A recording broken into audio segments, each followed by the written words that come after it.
morning, please do. Thank you very much, Anlem, for the opportunity.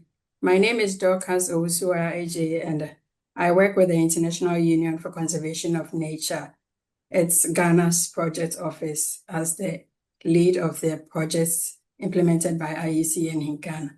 And I'm very happy to join you to present on nature-based solutions, specifically for sustainable agriculture.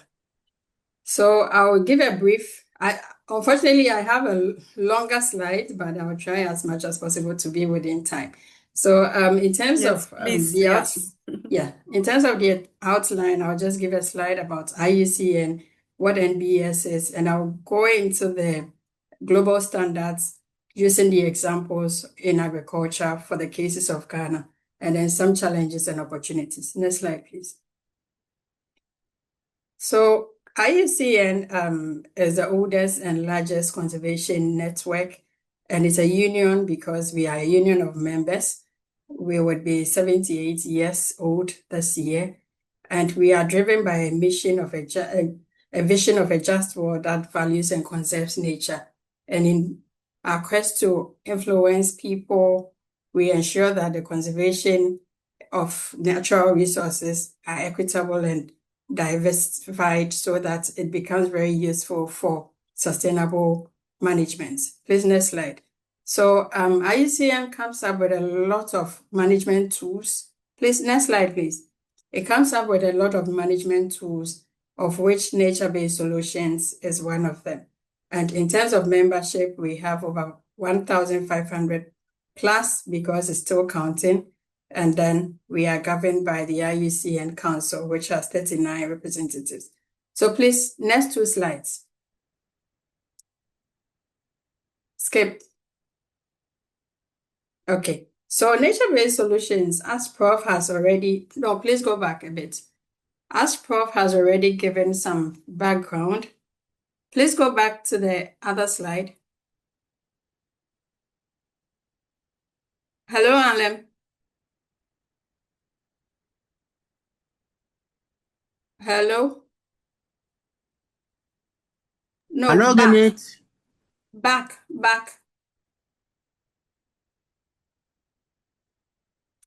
To the trajectory. No, back again. Yes. So IUCN started off with the nature-based solutions concept as a position paper at the UNFCCC conference. Yes, this one. Way back in 2009. And then in 2016, the formal definition of IUCN was accepted at the IUCN World Conservation Congress. And then in 2020, IUCN came up with the global standards. And then in 2022, the global standards were actually taken up at the global level and is now gaining a lot of global momentum. Next slide, please. So nature-based solutions did not just come out from the bloom. It's built on decades of work. And the main focus of it is to address societal challenges, talk about climate change, both adaptation and mitigation, disaster risk reduction, economic and social development, water security, food security, human health, ecosystem degradation, and biodiversity loss. So nature-based solution is able to address most of these challenges as I've highlighted. Next slide, please. And talking about building on decades of work, please click again. Nature-based solutions has built on so many actions, especially ecosystem restoration approaches, which considers forest landscape restoration. It has the issue-specific ecosystem-related, which also has ecosystem-based adaptation and ecosystem-based management, infrastructure-related approaches, that's the green and natural infrastructures, and then ecosystem-based management, ecosystem protection approaches, which talks about area-based conservation. So generally, we say NBS is an umbrella covering multitude of solutions. Next slide, please. Now the definition. So I wouldn't bore you with all these, but it highlights certain actions which needs to be considered. And key amongst them is to conserve, restore, sustainably use, and manage natural resources. And these include terrestrial, freshwater, coastal, and marine ecosystems. And in our quest to address that societal challenge, it should be ensured that there is benefits to the human well-being as well as the ecosystem simultaneously. So it doesn't happen at the adverse of the other. Please, next slide. Next slide, please. So just as I've said, it's a solution for both landscape and seascape because it provides protection or restoration to coastal ecosystems. It also provides sustainable restoration and protection to forest landscape, also for wetlands, and then even green areas and urban areas as much as possible. Please, next slide.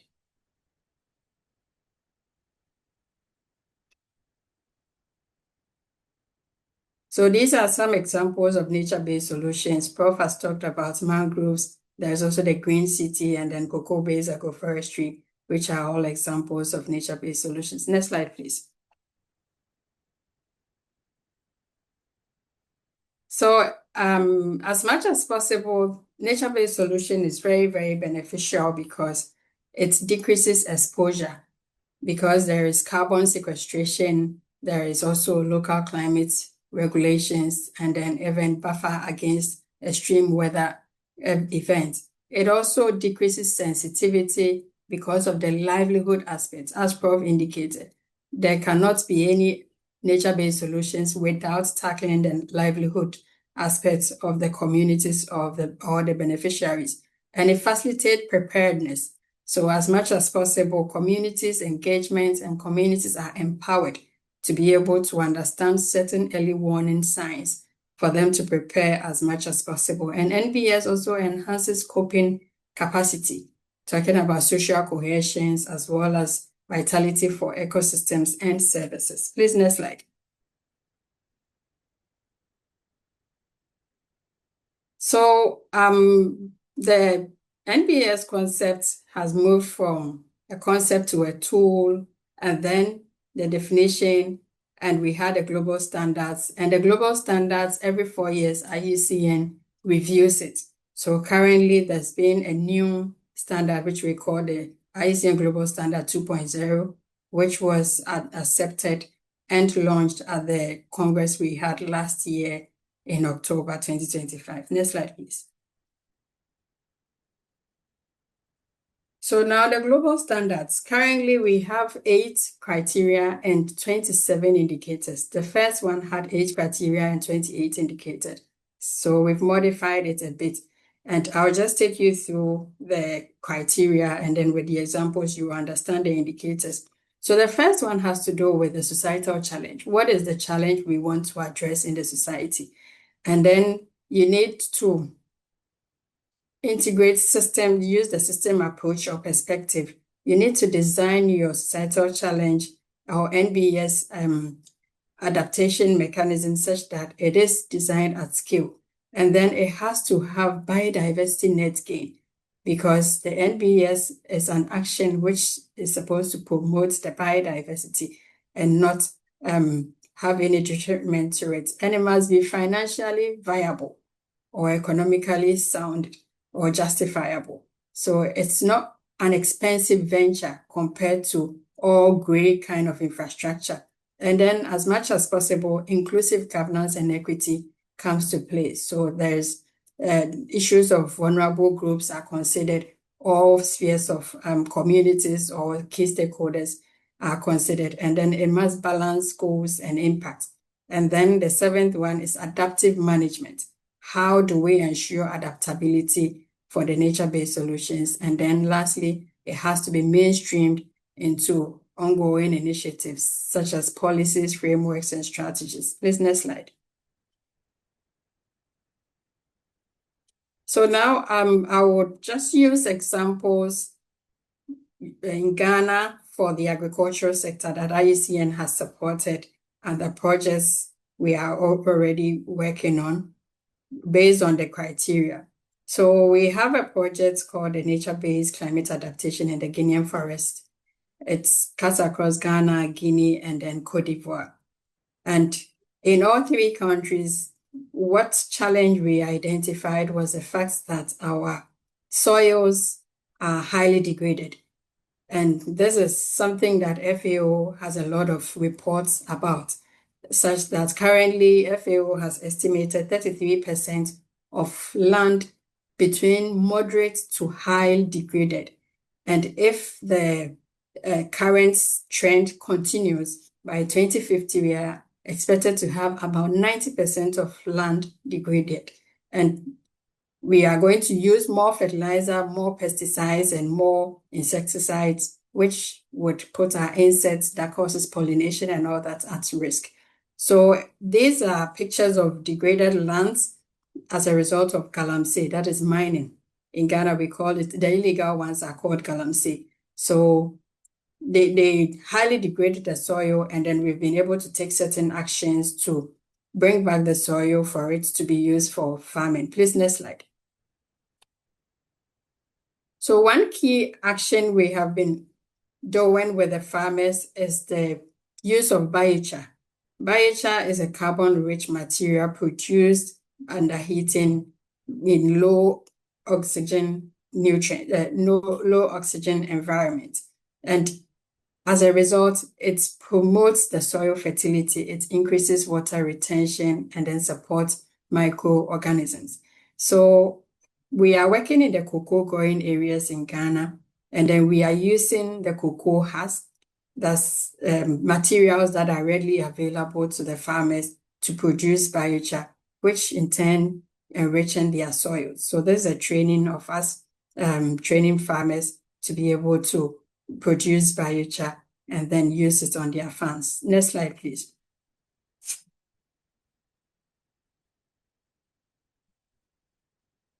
Another action has to also do with composting, putting all organic waste into organic compost. And composting is very, very beneficial to promote soil fertility, as well as improving the chemical content of the soil without using chemical fertilizer. And it's less waste that are burned, and then it produces a lot of good organic and nutrients to keep the soil microorganisms in place for it to have for farmers to have good yields out of that. Next slide, please.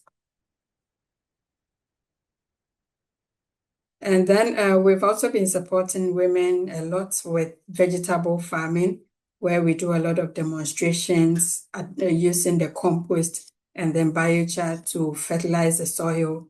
And then women are getting a lot of livelihoods attached to this because they are selling these vegetables to support their household with the kids' school fees and all. So we come in to establish irrigation facilities because, for instance, in drier parts of the country, we also have another project in the Upper East and Upper West region where water is an issue. So we come in with solar-powered mechanized boreholes to serve as irrigation for the farmers. And in our NBS project also, we are doing same with solar-powered irrigation. Next slide, please. And then the almighty one, which is the pests and diseases management. Currently, farmers are all using a lot of chemicals compared to the biological and cultural control measures. So we've done a lot of sensitization and education on integrated pest and diseases management, mainly focusing on the biological and cultural measures, because IPM is a combination of different factors and not just the chemicals alone. And adopting IPM is able to sustain the environment and the biodiversity. And it also provides a lot of long-term farm productivity and reduces overuse of chemicals. So that is us with some kind of neem tree, helping them to produce extracts for use against the pests on their farms. And then we also help them to know how to protect yourself when you are applying even certain chemicals on your field. Next slide, please.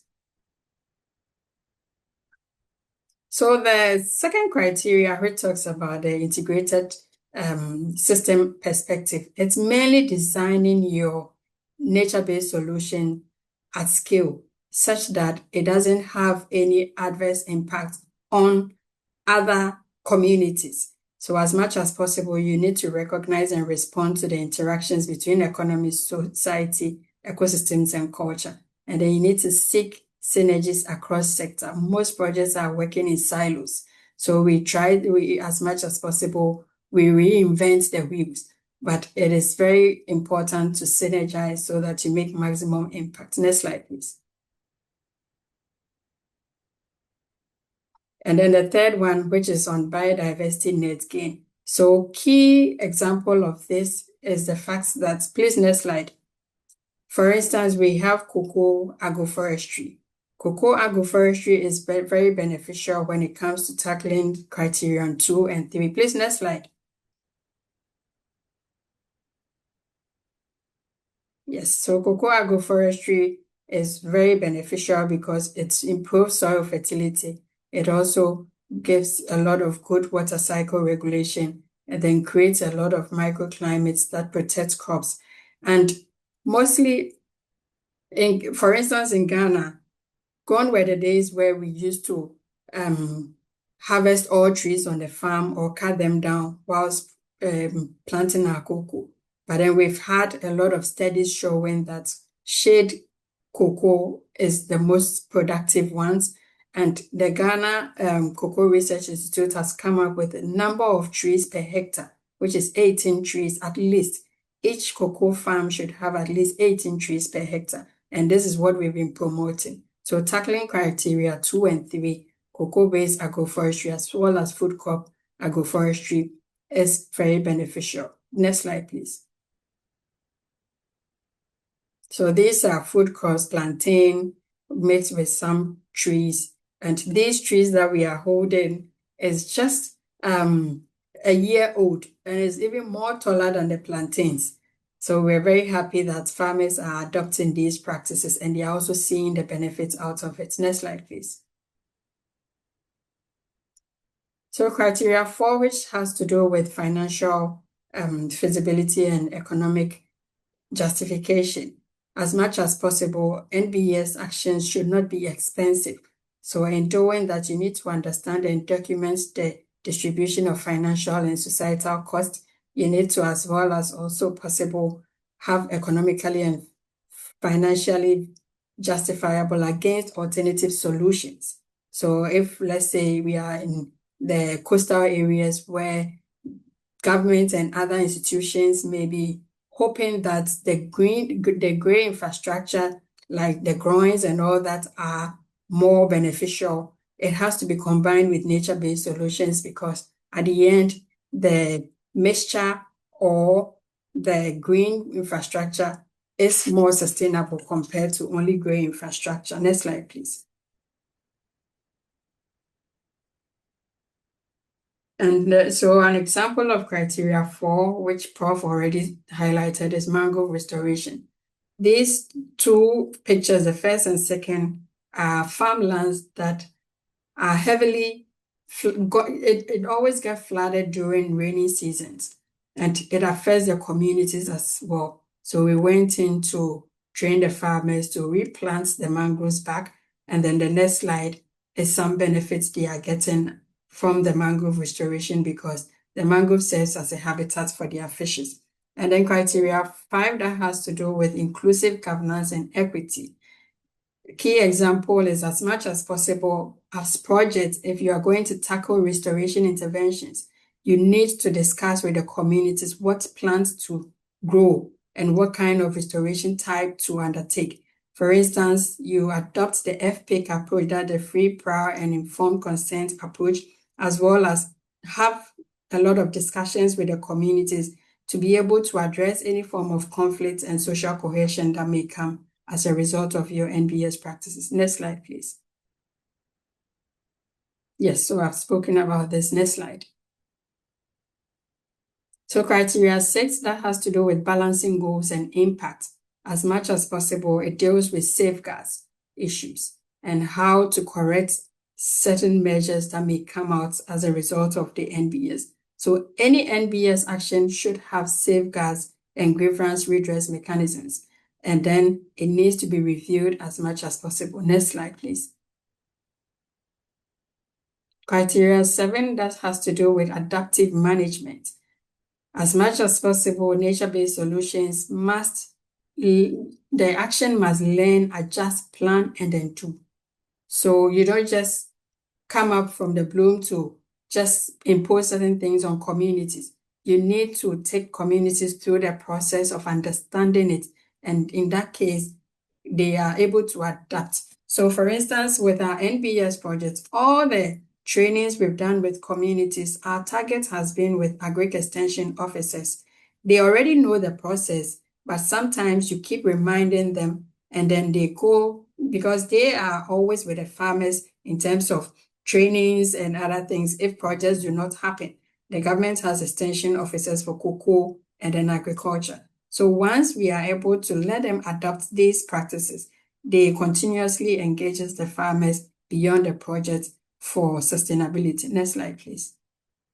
And then lastly, yes, so for criteria 6 and 7, there is this system that Ghana government has adopted to be able to restore degraded forest reserves. And this is called modified Tonja system. It's a system that allows farmers to go into forest reserves to plant their crops and integrate tree species on the farm. And whilst they are taking care of their crops, they are able to also take care of the trees. And at the end of the day, they have 100% revenue of their crops. Nobody takes any percentage out of it. But in the trees beyond harvesting, that is, if beyond 20, 30 years, these indigenous species are harvested, the farmers get 40% beneficiary. The government, that is the Forestry Commission, gets 40% of the revenue. And then 5% goes to the community that are fringing the forest. And then the 15% goes to the landowners. So as part of our nature-based solutions project, we've been able to engage over 100 farmers, of which 60% are women, into modified Tonja. And this is providing them with long-term sustainable livelihood. Next slide, please.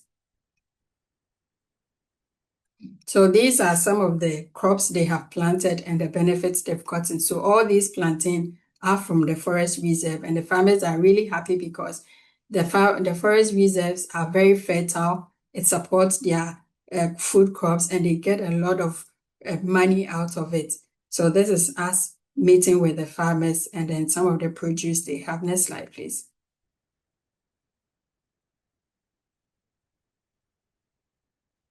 Next slide, please. So the last one has to do with the criterion 8, which has the sustainability bit. As much as possible, Sorry, nature-based Miss Age, you try to conclude. You are running out of time. Sure. Thank you. Okay, sure. So as much as possible, without mainstreaming nature-based solutions into national or ongoing policies and strategies, it becomes difficult for it to be adopted. And that is what we have supported the Ghana government to mainstream nature-based solutions into the current NDCs, the NBSAPs, and certain landscape level initiatives. Next slide, please. So in conclusion, yes, NBS has a lot of challenges, but there are opportunities. One key challenge has to do with the capacity gaps and knowledge. A lot of people still do not understand the concept, and that is where the opportunity comes in to engage the Agric-Extension Office. And then also we should not rule entirely indigenous and local land knowledge. And then the financial barriers are also there, but an opportunity has to build on carbon markets. Now there is also biodiversity credit. And then in terms of policy, there is the need to have policy reform and alignment, as well as engaging public-private sector. Thank you very much. Welcome. Thank you, Ms. Sage, for bringing us the perspective a bit in more general level from resource management perspective. Nature-based solution, not only individual action, but as part of the whole ecosystem. This was really very important for us. For sure, we'll come back with question and further reflection to this point also.